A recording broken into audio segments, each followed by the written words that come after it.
Hello, and welcome to Uprising News, the show where we share the latest clan news from Uprising Family Gaming. So let's take a second to introduce our fire team of anchors. I am Big D 112358. And with me today, as always, is Caucajun Saint. Say hello to the people, Cajun. Hi, people, and Big D. Also joining us today is none other than Mitch Windoo. What's up, Mitch? Hey, Big D. So why don't you, since this is your first time making it onto the show, why don't you tell everybody about yourself and a little bit about your role in the clan? Alright, well, I've been with the clan since about summer of last year, and I got in, I was really interested in all the stuff you guys were doing.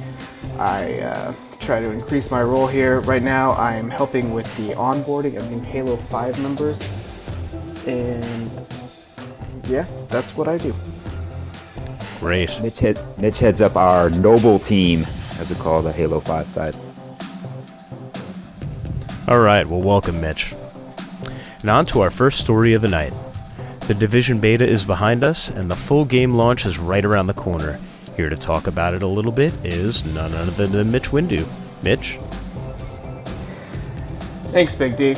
So, when I didn't play too much of the open beta, but I played all week during the closed beta that you got in from pre-ordering the game, and that was just a fantastic experience. Logging in for the first time, I ran out into the map, and there's like 6 other clan members actively engaging in activities that I could see what they were doing. It's kind of like the director in Destiny, but you can see them live in the thing, and then you just drop into their game without any extra loading. The beta gameplay was a little bit buggy, but that's a beta, so you kind of expect that. But the best part about the Division is the strategic gameplay and how you have to work together with your teammates to accomplish objectives. And, you know, jumping into a free-for-all with your clanmates and killing random people is always a fun time. That was one thing I really wasn't expecting in Division, was the ability to see real time where your friends are and where they are on the map, and that ability to jump in. I was really surprised and impressed when I was playing in the last open beta. Yeah, that seamless transition in is just the most impressive thing. I did that like 20 times, just joining people that had an open slot, and like I was just like, why can't Destiny do this? Like, why do we have to load back to orbit and then load into a planet? And the ability to fast travel, I really like too. Like, oh, well, we can run through and check everything on the way here, or like, nope, let's get here fast and just fast travel, which is something all RPGs have. But to do that as like a group fire team is pretty cool. Absolutely, and the technological hurdles behind just being able to jump in and out of the dark zone, going from non-PvP to PvP, and being able to jump in and out of people's games, it's pretty impressive. So I think it's pretty obvious to see why so many people in the clan are so hyped about the Division.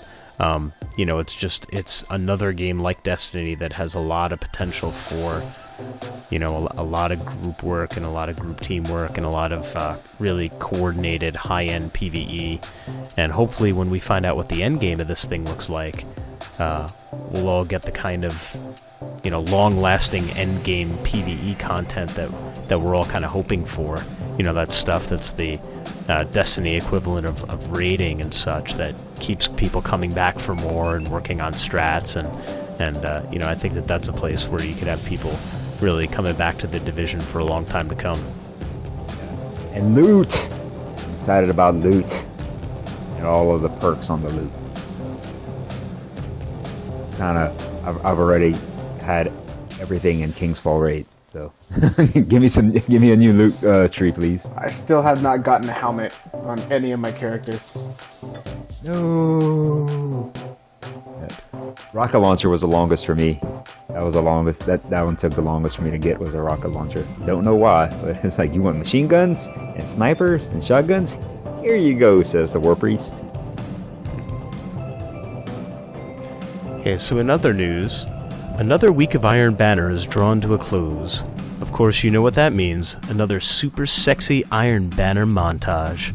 And I mean super sexy. This one's all about super use and super stoppage. Let's take a look.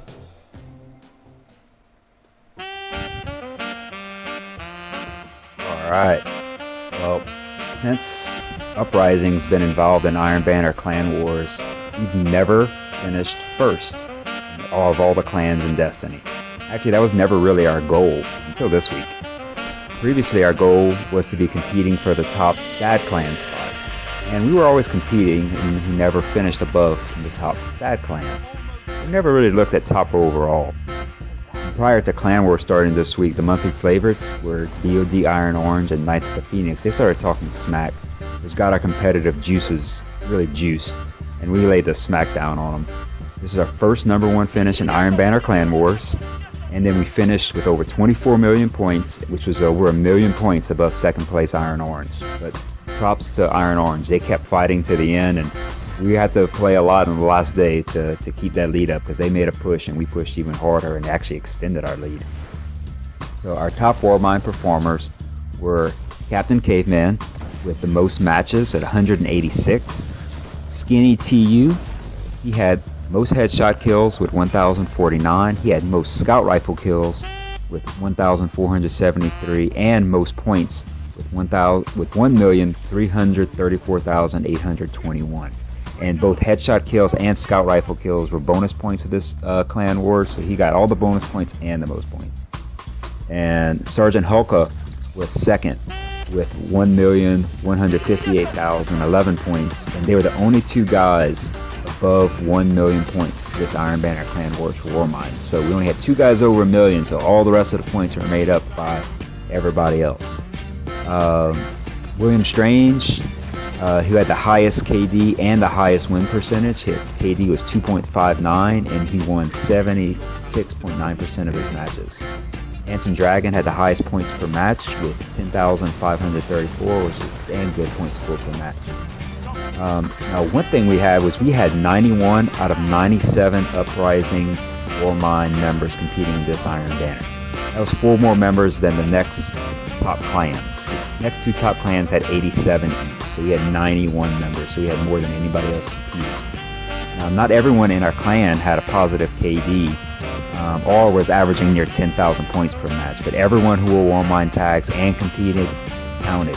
And this win is on all of you guys in Warmind that competed and counted, so congratulations. And speaking of competing and counting, I want to give shout outs to, we had 24 members that had over 100 Iron Banner matches. That was Occam Razor, Anvil Fire 72, Chaotic Rhymes 717, Madark 808, Legions 007, Strange Carlet, Kane the Bane, Triple X Canadian, Belly Robber, El Mario, Lapse of Reason, Killjoy, Skinny TU, Rumble, Captain SVO, E-Staturillo D, Mr. Blonde 25, Arrow Tag, Sergeant Hulka SP, Dry Heat 115, Rainbow Castle 99, Fluffy McKickass, and Captain Caveman. Great job to everybody put in the effort this week, and great job on the #1 finish, guys. Yeah, and thank you also, Fluffy, for giving us an excuse to say your gamer tag out loud. I think saying Fluffy McKickass, it's impossible to say that gamer tag without smiling, so keep giving us excuses to say it. And I really love that last clip of Gareth finishing off right at the end his Stormcaller with a triple kill. He must have just been super smiley when he jumped up and was like, 3 people! Absolutely. Well, that actually, speaking of some more great new names, that actually brings us to our final segment here.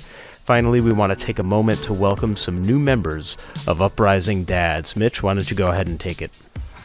Alright, so we got a couple new members into the Uprising Dads segment of the clan. We got Snazzy Bowtie, the X-Bird X-Man, Gone Nuckin' Crazy, Axe Colossus, X-Saint Levi, and D-Zone 3D. Great, and we also have Uprising Rogues. We have a few more members there as well.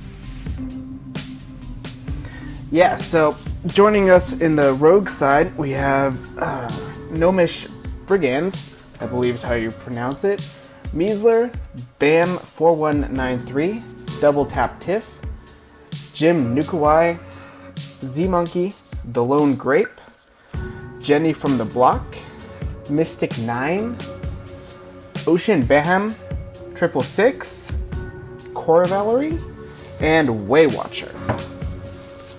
That's right. So welcome, everybody, and looking forward to playing with you. So that wraps things up for our second episode of Uprising News. Once again, I'm Big D 112358. On behalf of Caucajun Saint and Mitch Windoo, thanks for joining us, and we'll see you next time. See you, Starside Guardians.